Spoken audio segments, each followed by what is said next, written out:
Hello, everybody, and welcome to Complete Rec. My name is Jamie White, and I'm here with Rosalind Roy.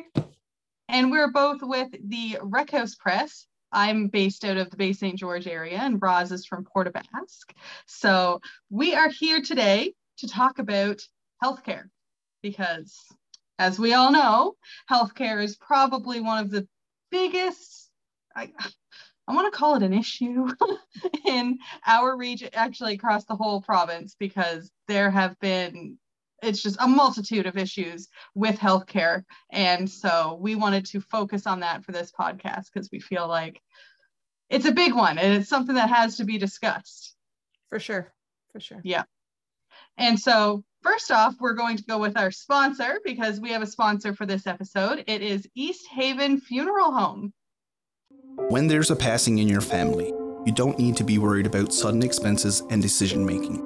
East Haven Funeral Home, Port aux Basques is available to talk to you about pre-need funerals. All arrangements can be made in advance, including traditional funerals, cremation, and monument cells. We serve all faiths on the south and southwest coast. East Haven Funeral Home, 57 Grand Bay Road, Port aux Basques, 695-2300. A guiding light in your time of need. Thank you to our sponsors, East Haven, really great supporters of local businesses, and our newspaper in general, the Rec House Weekly, which comes out every Monday. You can find us online at rekhousepress.com. There's a thingy behind me showing the web address. So you can tell this is our first video cast, right? We've already handled the podcast. Yeah. You see the tagline? It says chaos on the coast. There's a reason for that. There is a reason why. But yeah, we'll pretend that we got our stuff together, that we... Yeah, we like to pretend, and it ain't exactly true. Maybe in a year from now, we'll look back on this and say, yeah, but for now, let's get into healthcare. Oh my gosh, this is the bane of my existence. Healthcare, in case you didn't know, is the single biggest expenditure for the government of Newfoundland and Labrador. Followed secondly by paying down our provincial debt. Sounds about right. Yeah. You know, considering the kind of money they're pumping into it, you think it'd be in a little bit better shape, right? You would think so. And it's just there's problems all across the board. It's not just the fact that our hospitals are understaffed. There's also the fact that our hospitals and our clinics don't have enough staff, as I said, but they also don't have the services either. So we have this huge hospital in Stephenville, and people are having to drive to Corner Brook to have a baby. They're having to go to St. John's to do any sort of cancer treatment. And that just seems, something's not right there. Something's not clicking. In the Health Accord NL that just got released, I think it was last week? I went through that thing. Provincial health reports, well, actually any kind of provincial report drives me crazy because they take years to come out and they don't usually come up with something that most people on the street don't know. Ask anyone from South Branch to Rose Blanche Harbor Lacoux, where I live, about healthcare, and they can tell you in 5 minutes exactly everything that's wrong with it. We don't need a 2-year study for this, people. But anyway, it's full of nice buzzwords like awareness, you know, like I said, everyone around here, pardon me?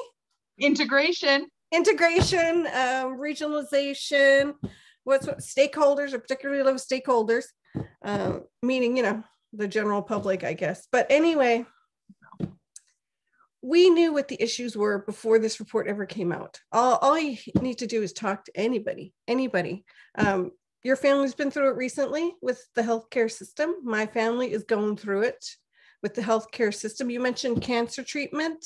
Yeah, that's 10 hours away by car in good weather, because I did it a couple of weeks ago.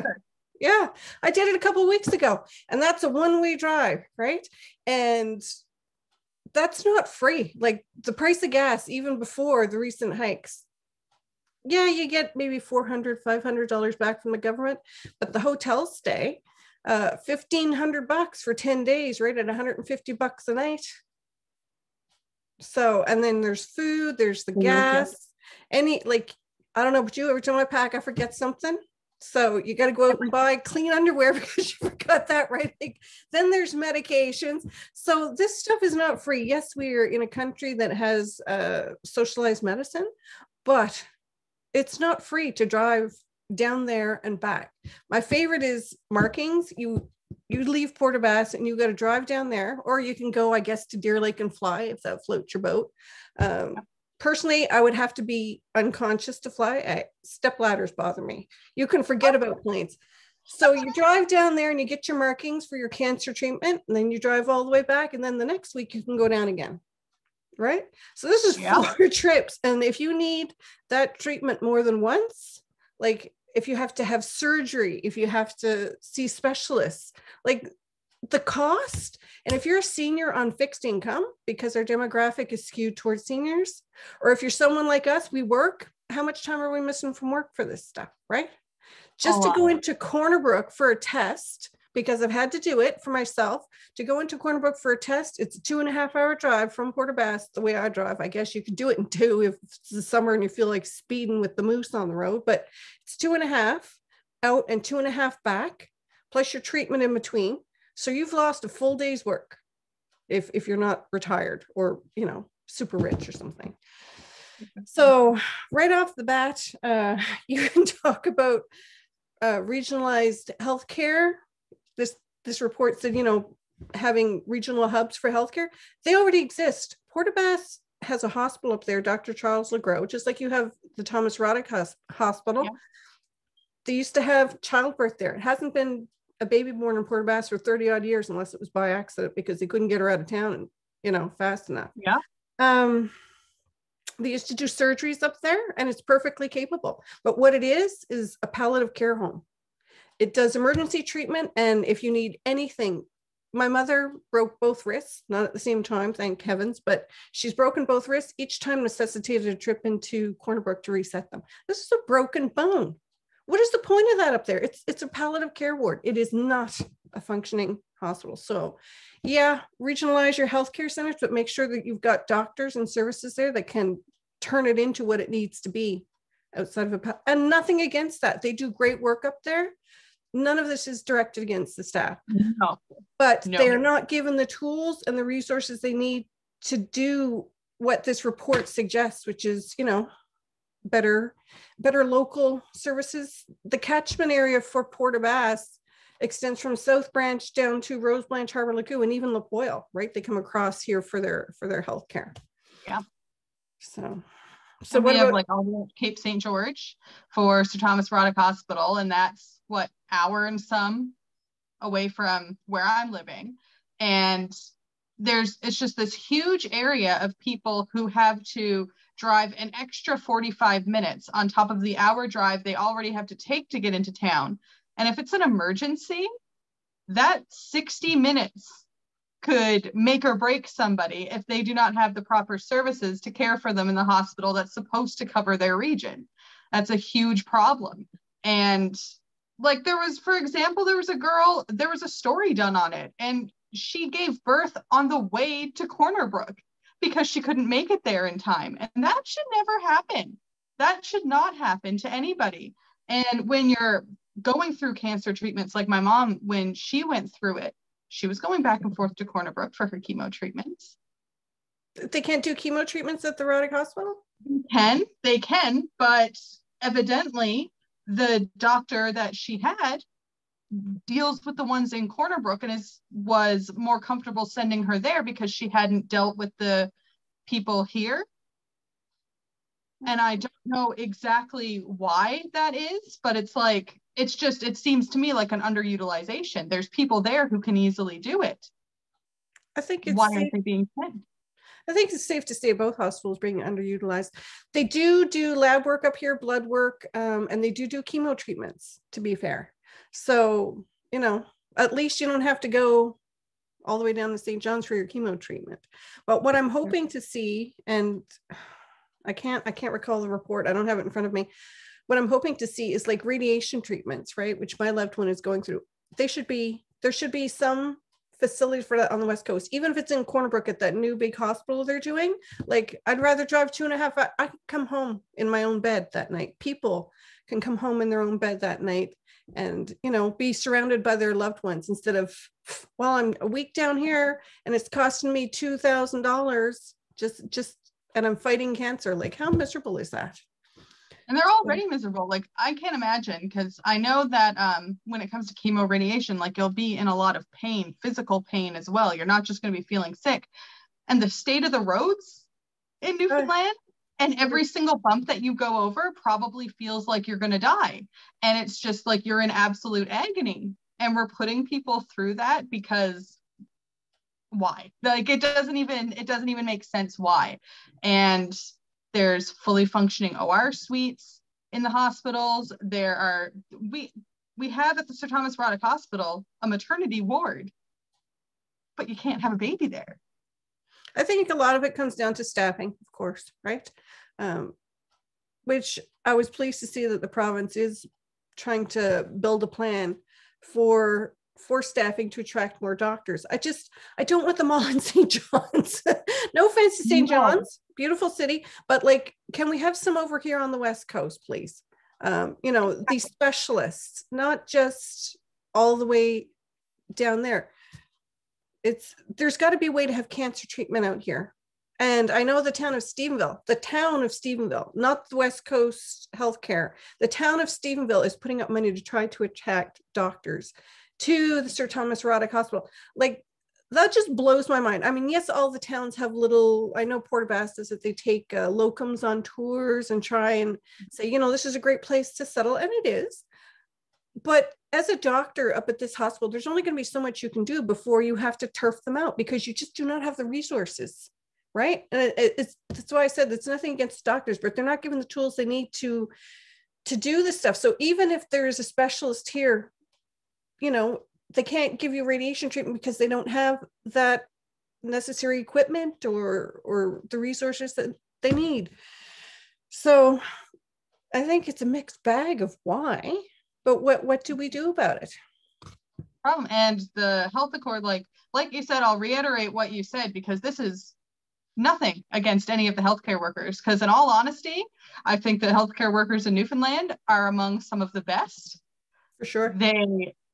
Especially when they are working, even before the pandemic, under constant understaffing. Mm-hmm. And they're still managing to do as well as they're doing. I can't imagine the stress that they're going through all the time. And the fact that they're still going to work every day is like, pat themselves on the back. That's amazing. And so I think that is the only saving grace that our healthcare has right now. I know that in the health accord, it's a lot of really nice words, a lot of here's what the problems are. But like you said before, these are problems that we all knew we had. It's not like this magical like epiphany that, oh my gosh, that's the problem with healthcare. It's, yeah, we know. And you didn't need to do a 2-year study to figure that out. We know. How much does that cost taxpayers, this 2-year study for something that everybody knows? Having said that, I've delved into, like I said, this report, and there are some good ideas there. I really like the provincial ambulance service. Yes. And again, nothing against the paramedics and the private healthcare and stuff, but I do think that it needs to be more efficient, especially when it comes to airlifts. You were talking about an hour to get to the Roddick Hospital before you can turn around and go to Corner Brook.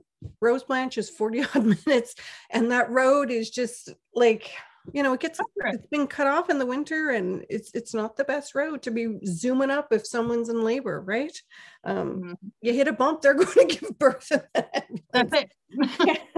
So I wouldn't be adverse to a provincial ambulance service as long as it made things more efficient and coordinated. That was a good idea.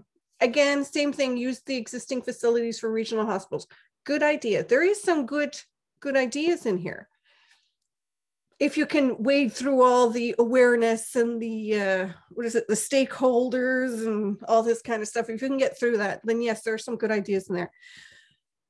But I spoke with, actually I didn't speak with our reporter Ryan King, our colleague, spoke with Andrew Parsons, and Andrew had a reaction to this accord too. But the key point he made that I took away from it, MHA Andrew Parsons of Burgeo was he said we need to see the strategies for implementation, and that's where I think this whole health accord comes up woefully short. So like, are we going to have another 2-year study while they draft an implementation plan? Like, who's got this kind of time, right? We have loved ones now that are struggling with their health care. I've struggled with my own health care. Like, who's got the kind of time to wait for another study or another 2-year plan or whatever have you? Like, we need solutions now, not more accords or research or whatever. That's exactly MHA Tony Wakeham of Stephenville Port au Port. I spoke with him on the phone regarding the health accord coming out and what he thought. And like he said, a lot of great ideas. It's great that they were able to condense it all into one report. Like, kudos to you to be able to wrangle all of the problems with healthcare into that one report, because it's not a simple thing to do, because there are a lot of issues. However, a lot of it is things that we knew. And now it's to wait for the implementation plan to come into place, because I know that it mentions something in the health accord about it being like a 10-year kind of like goal of getting all of this fixed or something.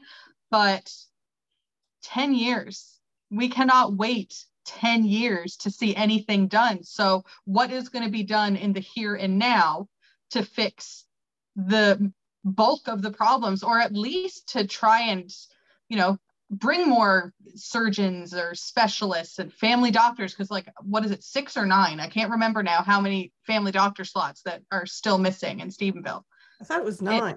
I can't remember, but it's just, there's so many slots missing for family doctors, and that's just one section of the healthcare workers that we are missing here.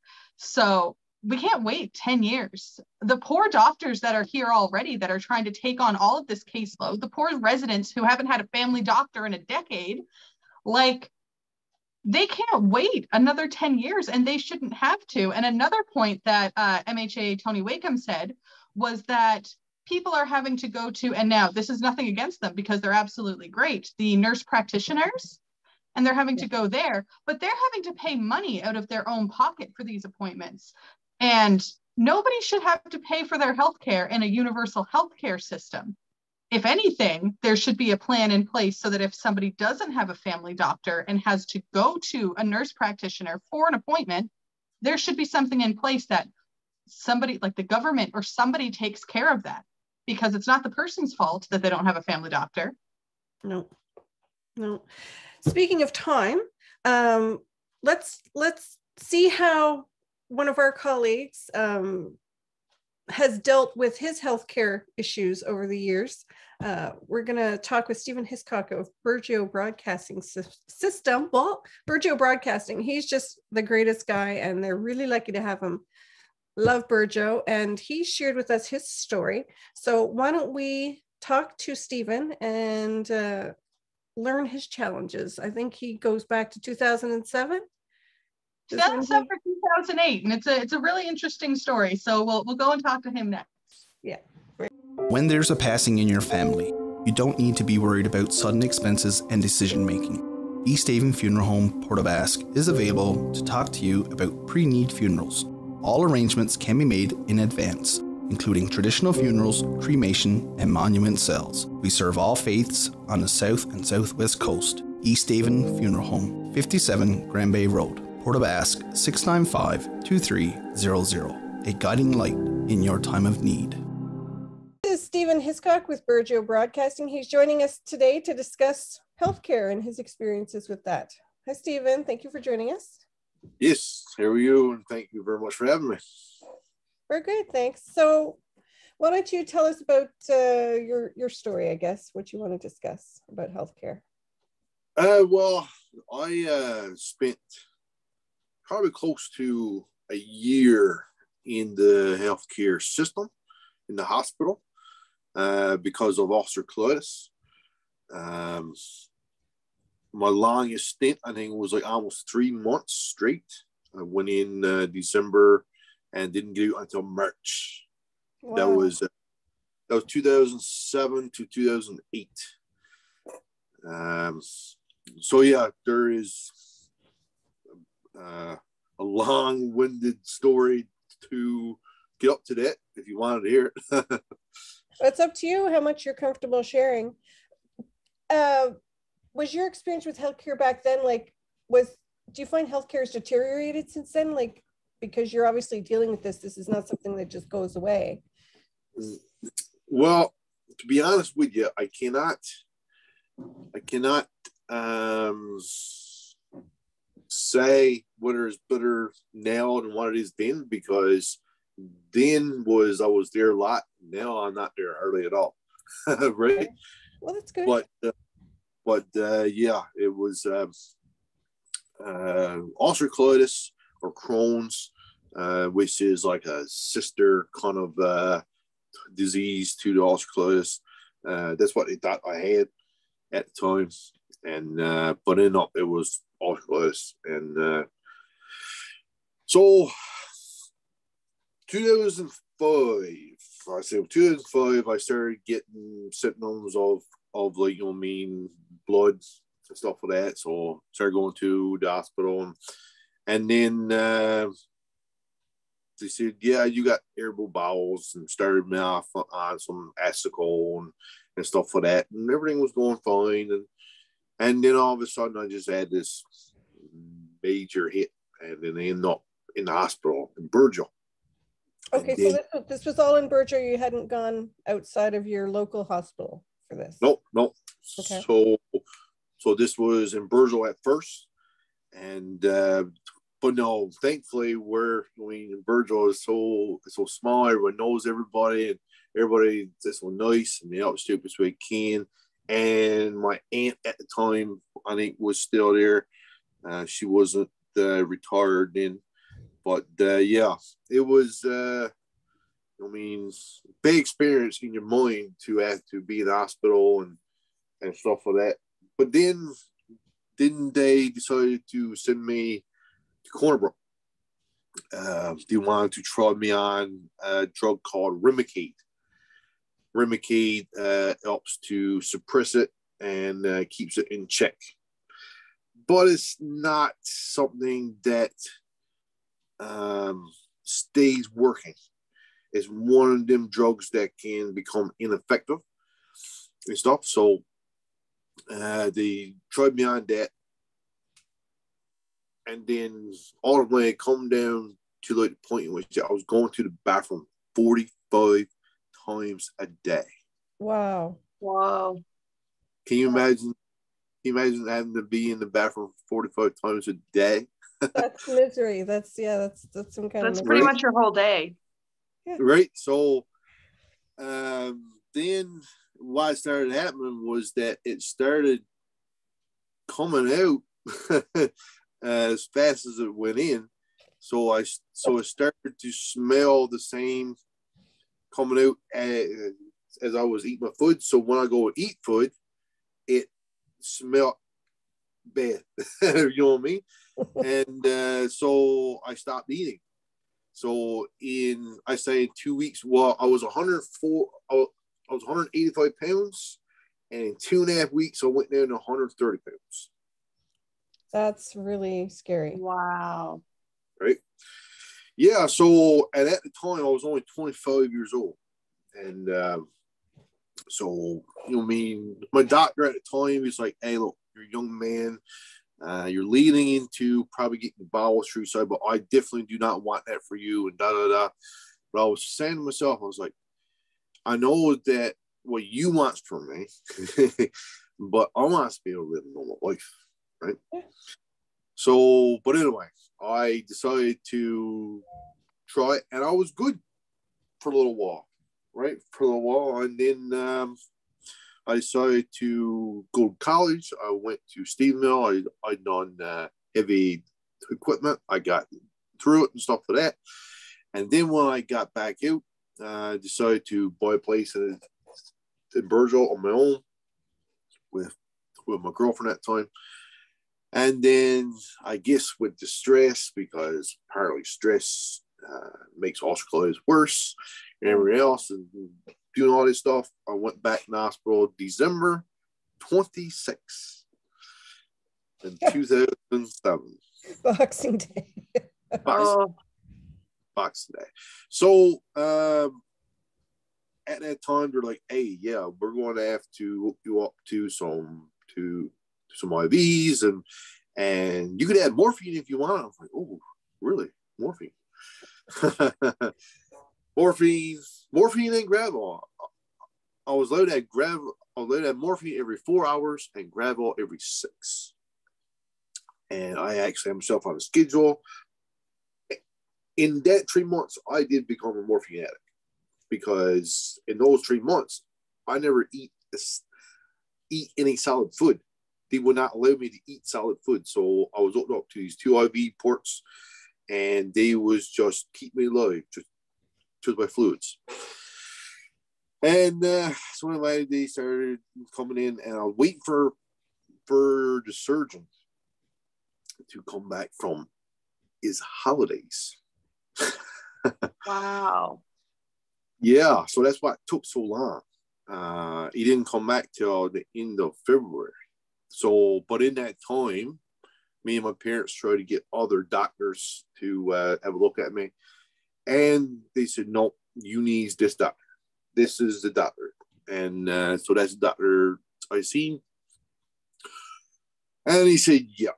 So he done like the scope, and he's like, "Your lower intestines or your colon is infested.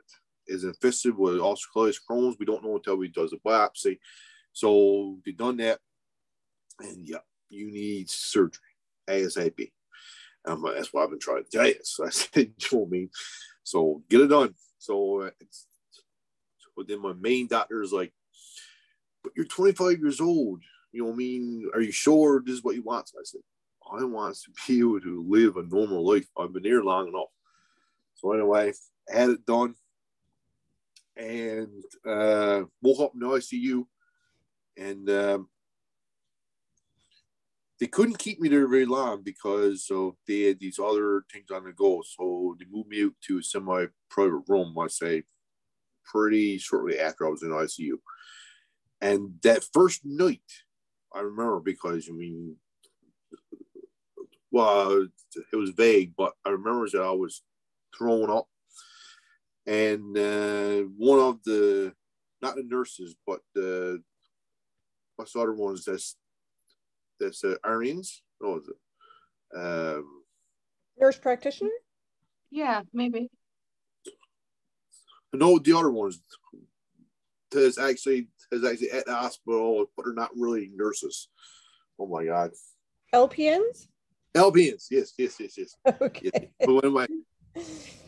But anyway, I wasn't feeling the greatest and stuff like that, so I started bringing the buzzer. She asked 12 round. I was like, "I'm gonna be sick." And at that time, I had an epidural in my back, and I was frozen from my waist, from like ear down, so I couldn't move anyway. So I was just whatever position I was in. So I was just turning on my side like this, just throwing up all this brown stuff. Oh, that sounds awful. And anyway, I was just constantly buzzing her, and she come in, and she got right up to my face, and she said, "I don't know what's wrong with you. I can't help you. Stop ringing the buzzer." Wow. Oh, That's really distressing. And being out of it as you was, but I remember it so well. And then the next morning when the main person come in, because there was actually a tube going in my nose, down in my stomach, getting all the gunk out. That tube was clogged up. All they had to do was work it a little bit and got it cleared, and all the stuff started to suck through. That's why I was sick all night. because it was going into your stomach. Yeah. So So all this stuff wouldn't be properly pumped out because normally after major surgery, all this stuff starts accumulating in your stomach and all that stuff, and you got to get it out. Right? And that's what was causing me to be sick and stuff. So surgery was on a Thursday, and that was on a Friday. And I was supposed to have that tube out the next day, but because of that, they kept it in for another day. And with that tube, it's very uncomfortable. So I had to keep it in from Friday to the following Tuesday. Oh. And it was not. Yeah, that sounds like a misery. So you got out of the hospital in March? Yes, it was in March. Yeah. Okay. So you said that you were waiting 2 months for this doctor to return from his holidays. Yep. Before he got back in. Was there no one down in St. John's that could see you? Is this the only specialist on the island for this, or back then? Well, they didn't want to send me to St. John's because he knew that this doctor was the one. Because Okay. I mean, they wouldn't go in to spend the money to send me to St. John's if they didn't need to, right? And anyway, Artie was good anyway, so that's why I waited. And my mother was there with me every day, and so she was like, "Yes, he is a good doctor from what I heard, this and that." So I waited on him. What That about? was the Go ahead. good part of the story. That was. Yeah.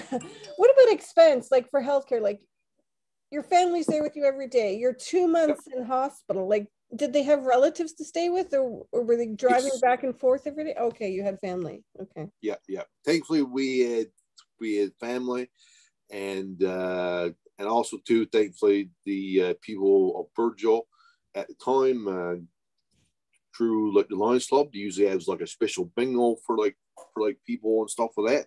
Okay. I think like they raised like almost $3,000 for me at the time. So you know what I mean, that went to me. So then I give that to my parents that was helping me out. So for like their meals, for cafeterias, for this and that, and so they helped me a lot, right? And also too, I got Blue Cross. You know, there's not very many young people that got Blue Cross. Luckily, my parents had it, and I took it when I was 21, and I was entitled to a lot of benefits because of this Blue Cross, right? So, yeah. So now, what's the status of the Burgeo Hospital? Like, you're pretty stable now? Do you still have to go see these specialists in Corner Brook or elsewhere, or you just go to Burgeo Hospital for checkups, or what? Just go to the Burgeo Hospital here. We actually got new doctors that, well, they've been here 3 years now, but they're still new to us. And so yeah, and well, COVID and everything all messed up in a way, right? So how'd you manage to get new doctors down in Burgeo? I was thinking the same thing. I have no idea. But they're not new because they ain't young, but yeah, I know. Well, like the Roxons that was here for the longest time, and they retired, and then, well, you know me, we need doctors in Burgeo because, you mean, Burgeo is a hub, not just for Burgeo, but for Randy, like Great Rivers, France Way. You know what I mean? There is many other communities here that comes up for that hospital, right? Mm-hmm. So, yeah. So same way in Stephenville too, because we've got all the Cape and everywhere coming here for the hospital. Yeah. Yeah, and Port of Bass, I mean, Southwest Coast, right? You've got Exactly. Rose Branch, South Branch, every point of call in between. They usually come to Port of Bass, but then Port of Bass gets shipped out a lot to Corner Brook for services. Yeah, here too. They don't do a whole lot here. Like if you break your leg, you gotta go Corner Brook. you're going to have a baby, you got to go corner road. You, right? You know what I mean? All of these typical things that you should be able to do at your hospital, you can't do it, right? Is that because of staffing issues or like your facilities? I think it's because the doctors prefer not to deal with it. I think that when they come here, that they have an option to do what they're able to do, right? Because I do know that when the Colliers was here, because that was our original doctors, man, he used to everything. He used to pull teeth if he had to, right? He did dental work too. Jack of all trades. Yes, sir. Yeah. Not looking at that stuff now, right? So yeah, Portabass is much the same thing. Children haven't been born here for decades, and we go into Corner Brook. Have you read the healthcare accord thing that the government just released at all? They were talking about regionalization hospitals and hub hospitals, that kind of stuff. Did you have a chance to read any of that? No, I haven't. Not yet. No. Okay. No. What would you like to see, I guess, ideally happen for the Burgeo Hospital, if anything? Like, what's your population down there? 1,500 less. Is that Burgeo itself, or is that all the little communities in the catchment area? No, that's Burgeo itself. That's Burgeo. Oh, okay. So, yeah. Well, one thing that I think that Burgeo really needs, if they can, is a dialysis machine. I know that the dialysis machine is out of reach. It's very expensive equipment. But there's a nice few people that needs dialysis, and every time they do, they got to go across. And the Burgeo Highway, it isn't the greatest in the wintertime. No. I have a relative right now that he is actually doing it himself. He actually learned how to do it his own self. He got this home kit, and he's doing it his own self. I mean, so that he don't have to go across, like, because you're supposed to do it like 3 times a week. So yeah, it's every couple of days. My grandfather was on it for 10 years. Yeah. So like, can you imagine having to drive from Burgeo to Cornwall 3 days a week? What is that, 2.5 hour drive? Yeah, 2.5 drive. Right? Yeah. That's unreal. Yeah, for dialysis. And it's like an hour and a half of no cell phone service. So if you get stuck, you're stuck unless somebody passes you by, right?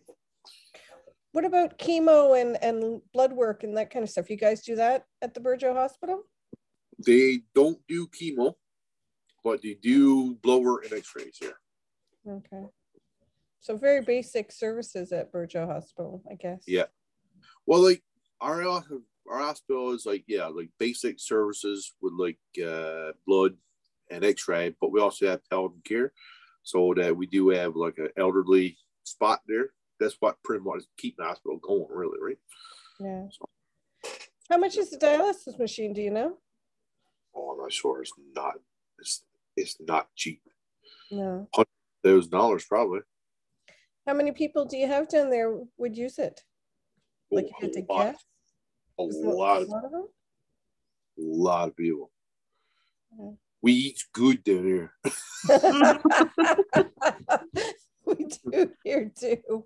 Well, with the rise in gas prices, especially, someone having to drive 2.5 hours to get treatment that they need, or else, because they said my grandfather could not miss any dialysis because he could die because his kidneys aren't like functioning properly.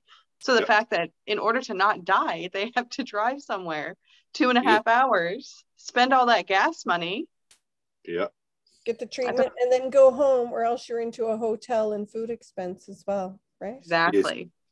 Yes. And also too, like Burgeo Highway is usually infested with caribou and moose and this and that. You know what I mean?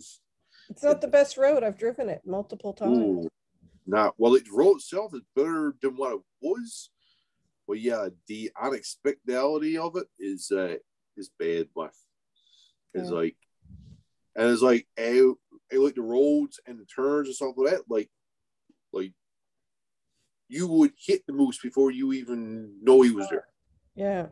Right. And for someone young like you, like if you need dialysis 3 times a week, you have to miss that time from work as well, right? Like, so, Oh, yes. so you're losing income. Yep. Plus your expenses are skyrocketing. Yeah. Yes.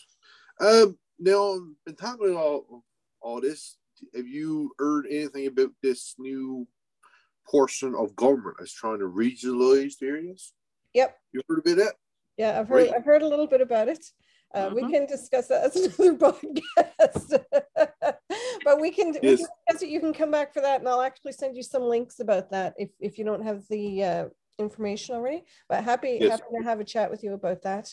For yourself now, because we were discussing you and your treatment, like you're pretty stable now. You're good. You don't have to go for all these tests anymore, or is this something you continually monitor? There was a little hiccup.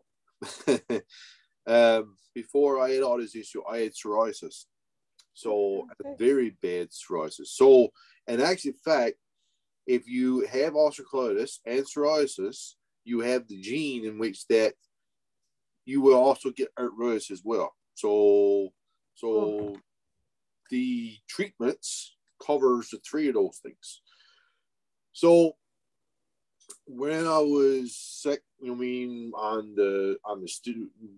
was on steroids as well for like long time because steroids helps you suppress it, stuff like that. Steroids also magically clears up psoriasis. So I was psoriasis free for almost a year. So once I had my surgery and then started weaning myself out of all these drugs, my psoriasis started coming back. And when my psoriasis it come back, I guess, underneath the flange of where my plants is supposed to attach to my body. So then that would not stick properly. So in order for me to live normally, I had to start going on a biological drug in which that totally stops the psoriasis. And it costs, right now, the one I'm on right now is costing $5,600 every 3 months. What? You think you have to pay out of pocket? Thank God I don't know. No. Blue Cross covers 80%. And then there's these other companies out there that's willing to help you out.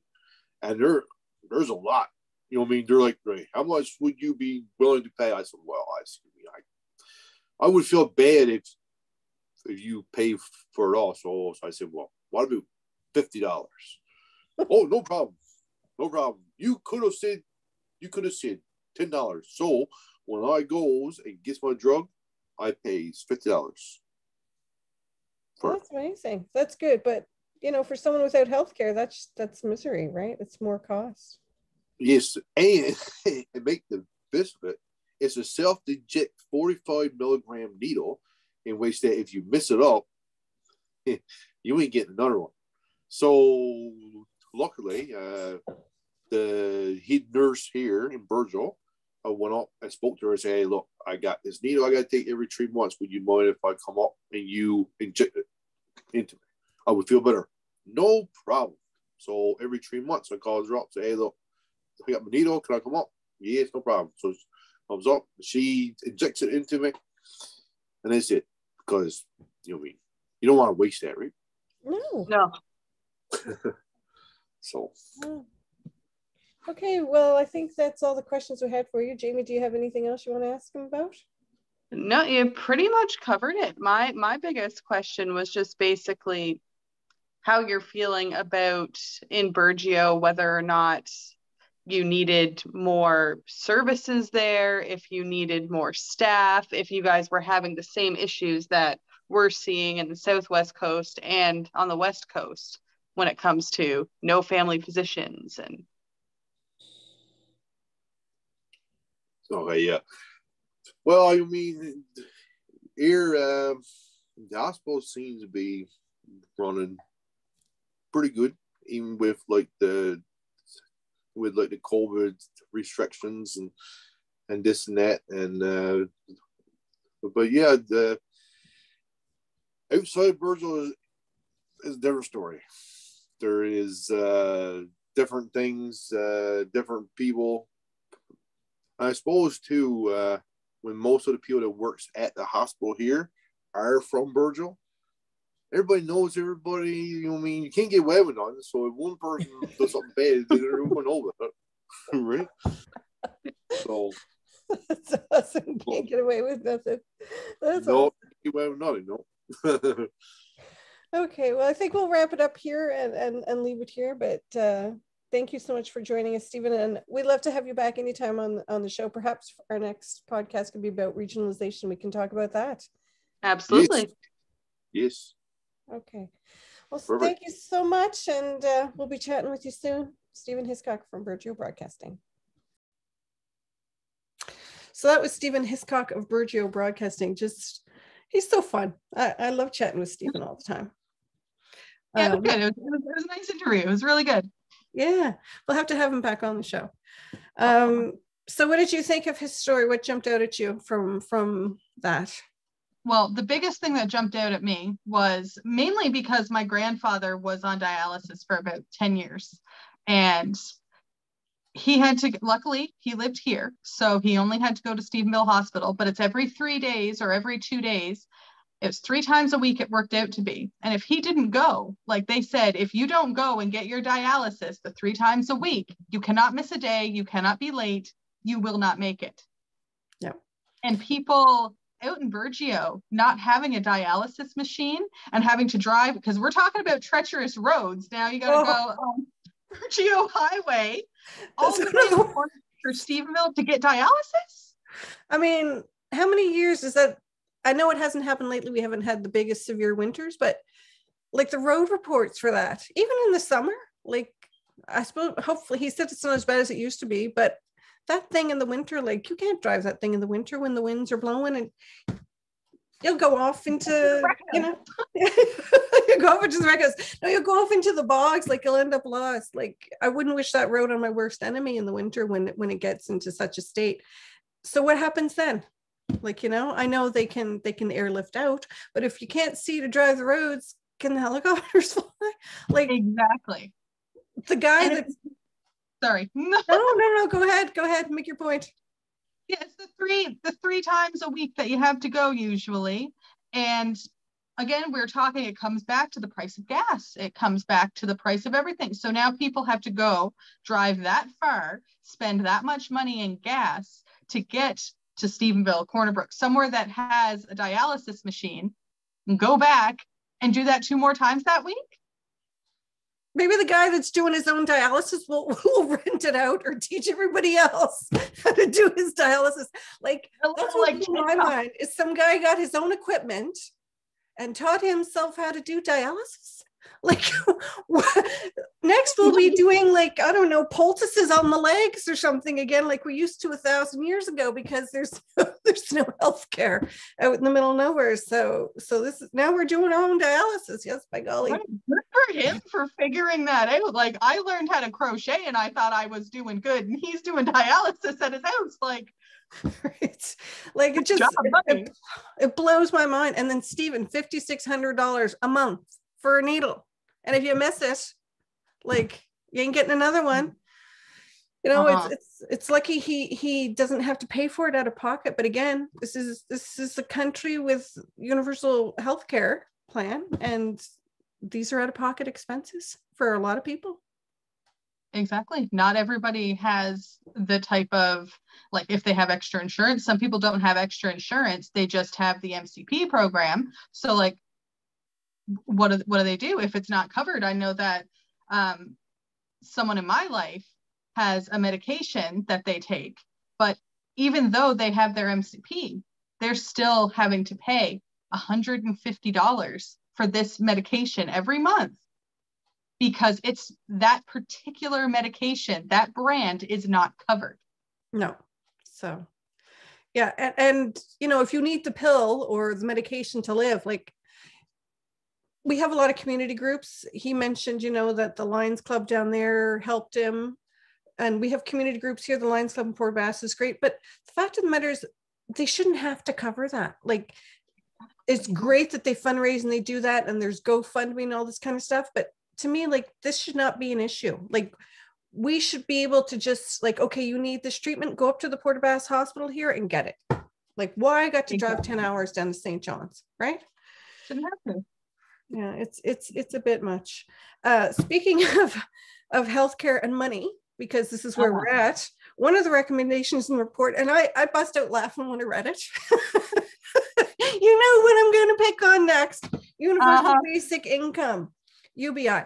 UBI is a pipe dream. I dearly love the idea. Don't get me wrong. I think everyone should have a roof over their head, food in their bellies, heat, lights, right?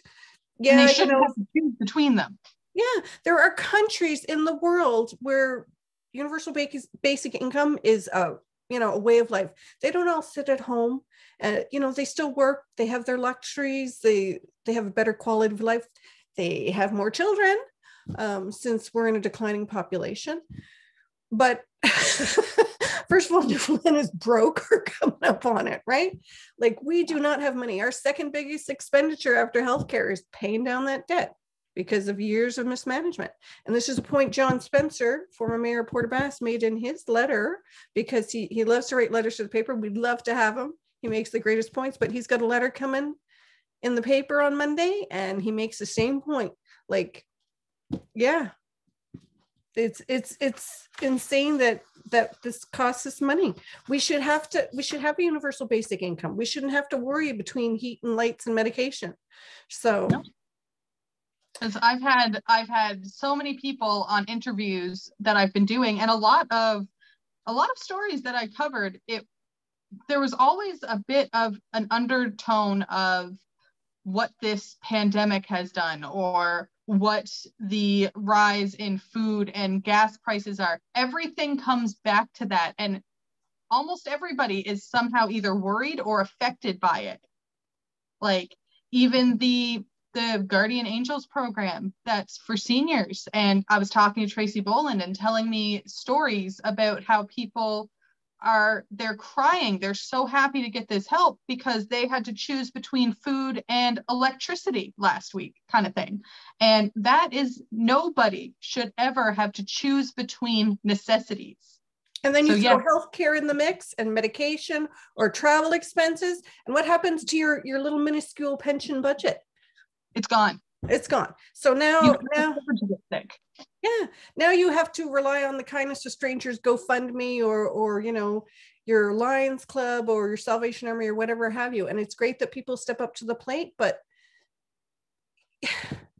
I mean, my golly, do we really have to go there in this day and age? Why can't you just, So a universal basic income, I think, is a brilliant idea. I think it should be a no-brainer across Canada. I think I won't live long enough to get the political parties to agree to it.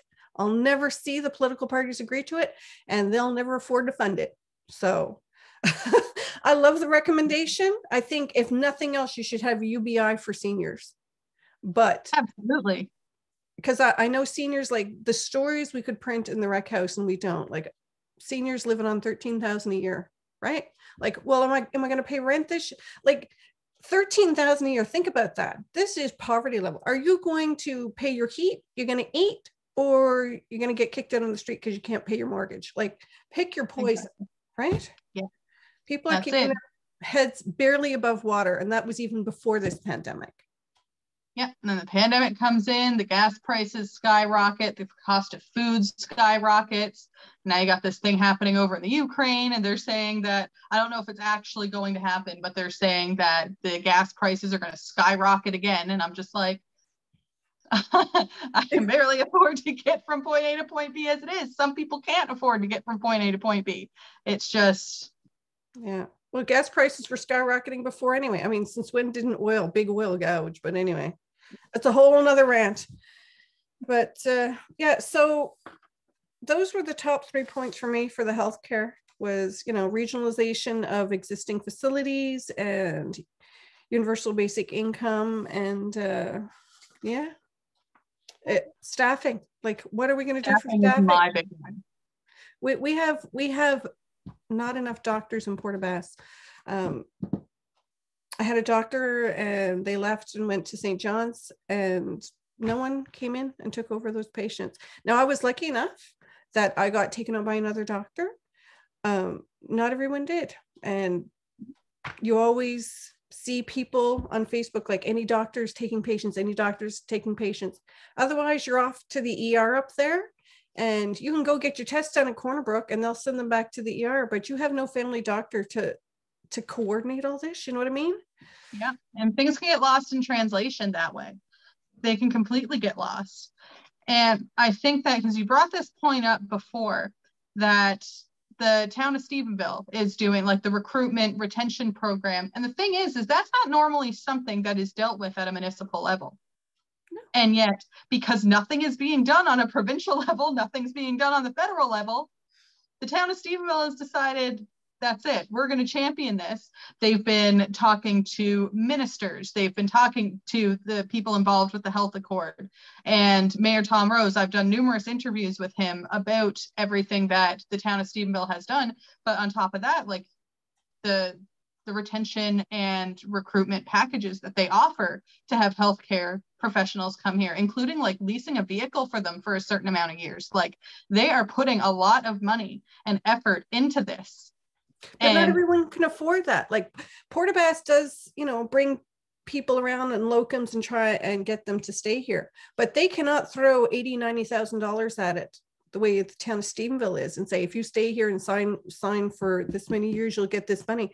We don't have that budget. This is not, our municipality does not have the resources for Stephenville. I think we're half the size just for Portabass, and that's not counting the other towns.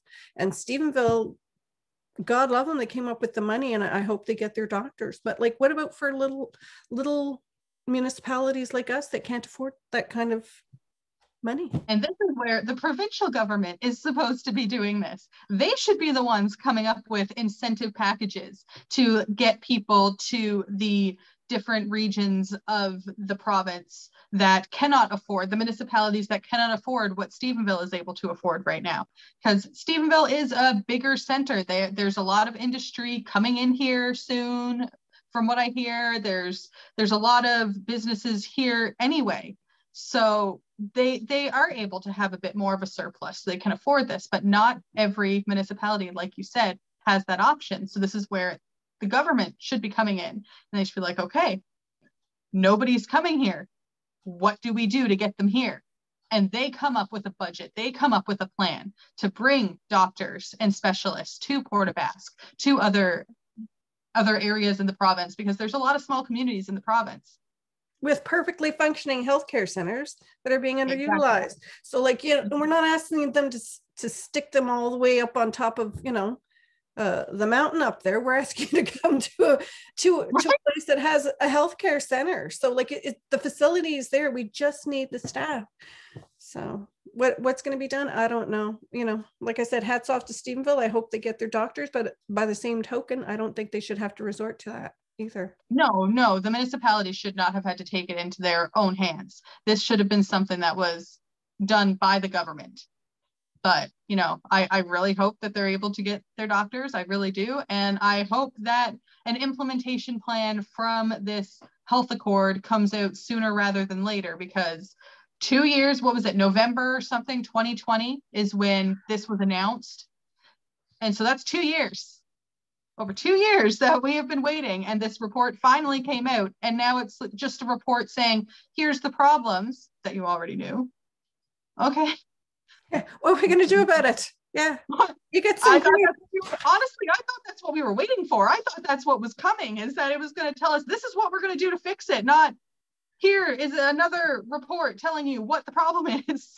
A lot of it too, like, I don't know. A lot of it seemed like just space filler to me. Like, I'm sure they consulted all these towns and they did this stuff, but like a lot of it is just, some of the points were redundant or seemed to overlap quite a lot. Like senior care, there were a bunch of points of senior care. Like this could have just been, anyway. I'm nitpicking stuff now, and I could nitpick. I could go on an epic rant, which I did on Twitter when I was dealing with my loved one's problem. But I think we've ranted enough for one night. What do you think? Should we call it? I think we did pretty good for it. And honestly, I was expecting it to be a lot longer, because as soon as we said we were going to do a healthcare podcast, I was like, we're going to be there for days. I wrote a rebuttal to each one of those 57 points. Okay. I wrote a rebuttal. And then we could go for days if you want to go. But like I wrote a rebuttal and a lot of it were like, is this not already been done? Like standardizing protocols across healthcare centers. Well, like, does it vary hospital to hospital? Like, okay, so here they'll help you to the elevator and here they won't. Like, what are we talking about? Like, exactly. And the thing is that there's different like levels of your scope of practice is different in Eastern Health. For like LPNs, for example, the scope of practice is different in Eastern Health than it is in Western Health. And it's just like, isn't this something that you would have fixed already? Like, I thought this was already underway. Like you were working at getting this all done. But now that this report came out, I'm like, so it hasn't been started? Because it seems to me like they're writing about things that haven't been addressed but need to be. So that's just telling me that things that I thought were being done for years have just been sitting there. Yeah, that was an unpleasant surprise. It's like, well, isn't this already being done? A couple of these little points, and like, no, apparently not. So like, I guess it's good that way. It did, what was it? Raise awareness was one of their little key. It raised my awareness, but not in the way that you would want it to, because it just set me right off. Which didn't take much granted. I used to write a column called Roz's Rant. It was about hockey. If you want to follow me on Twitter, I'm prone to it still. All of the Habs suck this year. But anyway, we will move away from healthcare. What are we going to do on our next podcast? Have we figured it out yet? Well, I did do a really good interview with Jasmine Jesso and Byron Alexander with Newfoundland Naturals. I think that's sustainable living, especially, we should probably talk about like the cost of food, the cost of gas, and sustainable living, what people are doing to try and combat all of these expenses, because it's getting ridiculous. Yeah. I also spoke with Tanya English. Tanya English was living in Ontario, and she decided to move home in the middle of a pandemic, a global pandemic, in the middle of a lockdown, and buy a house that she saw only online and start a food business, start a food kiosk. So like, hats off to her. She runs T's Treats. So I think we'll have that one next time. Awesome. Too. So yeah, that'll be our next week's podcast. Look, all we needed was 2 minutes and we got it all organized. Very good. Thanks once again to East Haven Funeral Home for sponsoring this week's podcast. Eventually we won't be so chaotic on the coast, right? Exactly. But thank you, East Haven Funeral Home, for having faith that we can pull it together. Until next week, Jamie. When there's a passing in your family, you don't need to be worried about sudden expenses and decision making. East Haven Funeral Home, Port of Ask, is available to talk to you about pre-need funerals. All arrangements can be made in advance, including traditional funerals, cremation, and monument cells. We serve all faiths on the south and southwest coast. East Haven Funeral Home, 57 Grand Bay Road, Port of Ask, 695-2300. A guiding light in your time of need.